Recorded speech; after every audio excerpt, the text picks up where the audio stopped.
हिमाचल प्रदेश में लगातार बढ़ रही प्राकृतिक आपदाओं के बीच विकास की मौजूदा नीतियों और योजनाओं पर गंभीरता से पुनः विचार करने की जरूरत है। विकास ऐसा होना चाहिए जो हिमालय पर्यावरण और स्थानीय परिस्थितियों के अनुकूल हो। यह बात अखिल भारतीय जन विज्ञान नेटवर्क के पूर्व महासचिव एवं सुप्रसिद्ध वैज्ञानिक डॉक्टर डी रघुनंदन ने शिमला में हिमाचल ज्ञान विज्ञान समिति द्वारा आयोजित कार्यक्रम के दौरान कही।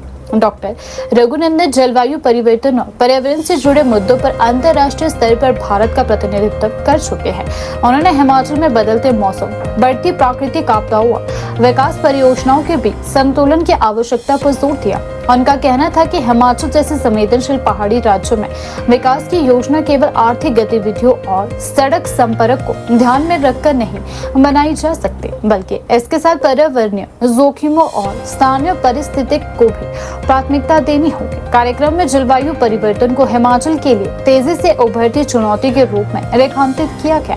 वक्ताओं ने कहा कि मौसम के बदलते पैटर्न, अत्यधिक बारिश, भूस्खलन, बाढ़ और अन्य प्राकृतिक घटनाओं ने पहाड़ी क्षेत्रों में जोखिम बढ़ा दिया है। हिमाचल प्रदेश सरकार ने पर्यावरण विज्ञान, प्रौद्योगिकी एवं जलवायु परिवर्तन विभाग की ओर से भी राज्य में जलवायु अनुकूलन से जुड़े कार्यक्रम चलाए जा रहे हैं। इनमें भारतीय हिमालय जलवायु परिवर्तन अनुकूलन कार्यक्रम और जलवायु परिवर्तन अनुकूलन से जुड़े विभिन्न प्रोजेक्ट शामिल हैं। डॉक्टर रघुनंदन ने कहा कि जलवायु परिवर्तन को केवल पर्यावरण से जुड़ा विषय मानने के बजाय इसे विकास नीति, कृषि, जल संसाधन, परिवहन, पर्यटन और शहरी नियोजन से जोड़कर देखने की जरूरत है। अंतर्राष्ट्रीय स्तर पे मैं केवल दो चीज़ों पे इशारा करूँगा। एक तो यह है कि हम जानते हैं कि जलवायु परिवर्तन अब तेज़ी से बढ़ रहा है, जिसके चलते टारगेट ये रखा था पेरिस के समझौते में कि 1.5 सेल्सियस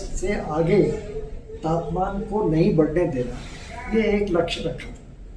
वो तो हम पार कर गए।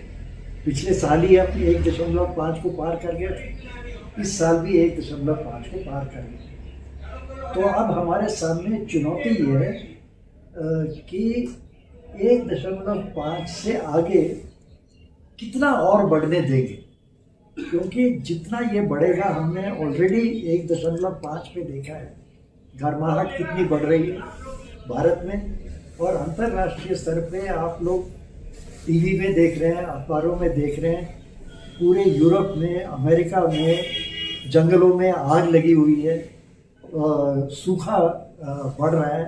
स्पेन का आधा इलाका, फ्रांस के आधे इलाके, ग्रीस वगैरह में आग लगी है और सूखा बढ़ रहा है। ये अगर 1.5 पे हालत है तो आप समझ लीजिए कि अगले जो 5-10 साल भी आएंगे, 1.5 तो आज है, जितना मर्जी हम इसको कंट्रोल करने की कोशिश करेंगे, ऐसा है नहीं कि हम दुनिया भर में भी अगर हम स्विच सब बंद कर दें, गाड़ियाँ सब रोक दें, तब भी तापमान बढ़ता रहेगा। क्योंकि जितना हमने उत्सर्जन किया है, जितनी कार्बन डाइऑक्साइड हमारे वायु में है ऑलरेडी इकट्ठा हुआ, उसके चलते तापमान तो बढ़ेगा। तापमान अगर बढ़ेगा तो पूरे मौसम में बदलाव आएगा। अब हम देख रहे हैं हमारे देश में मानसून पे असर पड़ रहा है, एल नीनो की बात हो रही है। अब शायद खतरा ये है कि यहाँ पे तेज़ी से अब सूखा भी शायद बढ़े, इस साल में मानसून पे असर पड़ सकता है। तो ये दुनिया भर में कोशिश तो है कि इसको कंट्रोल किया जाए, पर मेरा भी मानना है और वैज्ञानिक जितने हैं उनका भी मानना ये है कि ये जो कोशिश की जा रही है, दिस इज़ इनसफिशिएंट। इससे काम होगा नहीं, क्योंकि जिस तेज़ी से कार्बन डाइऑक्साइड हम ज़्यादा कर रहे हैं, गाड़ियाँ उतनी ही हैं जितनी पहले होती थी, फैक्ट्रियाँ उतनी हैं, गैस का जो बिजली का जो पैदा हो रहा है वो भी उतना ही तेज़ी से हो रहा है। तो उस पर हम काबू करने में कामयाब नहीं रहे, ना उस पर कोशिश इतनी है जितनी होनी चाहिए। और ये ज़्यादातर जो विकसित देश हैं, ये उनके चलते हैं, क्योंकि वही है जो सबसे ज़्यादा प्रदूषण कर रहे हैं। तो हमारे लिए अब एक तो है कि जब दुनिया भर में इसकी कोशिश आगे बढ़ेगी, तब शायद इस पर कुछ कंट्रोल आएगा, पर उसके लगेंगे 10, 15, 20 साल। तब तक के लिए तो ये तापमान बढ़ेगा, मौसम का बदलाव होगा, और ये जो आपदाएं आ रही हैं गर्माहट की और एक्सट्रीम रेनफॉल जिसे कहते हैं, बारिश का बहुत होना। ये जो बारिश पे असर है ये केवल औसत पे नहीं है, यानी मान लो औसत हमारा है कि साल में 1000 मिलीमीटर बारिश पड़ेगी, ये तो एवरेज है। पर ये एक्सट्रीम रेनफॉल के चलते, जलवायु परिवर्तन के चलते एक महीने का जो कोटा है वो अब 2 दिन या 3 दिन में पूरा होता है। एक दिन में 150 मिलीमीटर 200 मिलीमीटर बारिश ये हो रहा है, जिसको हम सह नहीं पा रहे। जितने सिस्टम हमारे हैं वो इतनी तेज बारिश के लिए डिज़ाइन नहीं है। आप जो बात कर रहे थे, नालियाँ बनी हैं, जो ड्रेन बने हैं, वो तो इस कैलकुलेशन से बने हैं कि महीने में 200 मिलीमीटर पड़ेगा, पर अब वो एक दिन में पड़ रहा है, तो ड्रेन तो ओवरफ्लो होना है।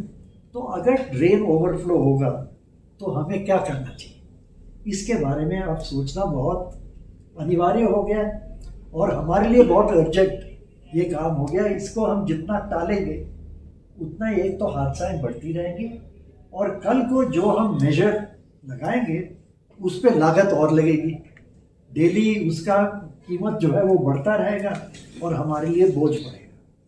तो एक तो ये है कि हमें जो डिज़ास्टर होने हैं वो तो होने, उसके लिए हम क्या तैयारी करें, उससे जो डैमेज होता है उसको कैसे कम करें, और उस डिज़ास्टर का जो इम्पैक्ट हो रहा है, चाहे वो शहर में हो, पहाड़ी इलाकों में हो, गाँव में हो, उसको कैसे मिनिमम पे किया जाए, उसके लिए जो तैयारी करनी चाहिए, उस पर क्या कदम हमें लेने चाहिए। भारत ने अंतर्राष्ट्रीय स्तर पे पेरिस के समझौते के चलते जो उत्सर्जन है हमारे, उसके कंट्रोल के ऊपर जो हमारी कुछ कंट्रीब्यूशन हो सकता है उसके बारे में हमने कुछ कहा है, कुछ वादे किए हैं। हमने ये भी वादा किया था कि हम राष्ट्रीय स्तर पर एक नेशनल अडेप्टेशन प्लान बनाएंगे, यानी कि जो जलवायु परिवर्तन के असर हैं उसको हम कैसे हैंडल करेंगे, जो आपदे होने वाले हैं उसको हम कैसे तैयारी करके उसको कंट्रोल कर पाएंगे, ये हम तैयारी एक करेंगे, एक प्लान बनाएंगे। वो अभी तक अफसोस की बात यह है कि वो योजना अभी तक हमने नहीं बनाई है। ये अब थोड़े थोड़े करके हर राज्य में, हर शहर में थोड़ा बहुत एड हॉक तरीके से कुछ कदम हम उठा रहे हैं। This is going to be insufficient, इससे काम होने वाला नहीं।